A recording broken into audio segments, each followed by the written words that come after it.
Hey traders, so in this video we will talk about how to add VWAP on your chart via TradingView. So VWAP stands for volume weighted average price, that is mostly used by day traders, scalpers, and anything in between just under the 1 day time frame.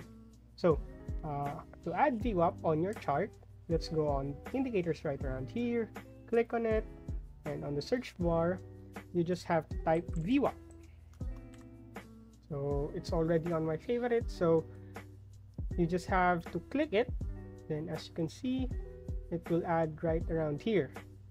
Anything under the 1 day time frame, this will be visible. So anything right above the day or the week, it will not be visible. So this is used like an average EMA, but this time it does not change based on any time frame. So you can use this as a benchmark on every time frame because it will not change. It will not change in price, in style, unlike EMA that when you change from one time frame to another, it will have a significant changes when you look at it on your chart.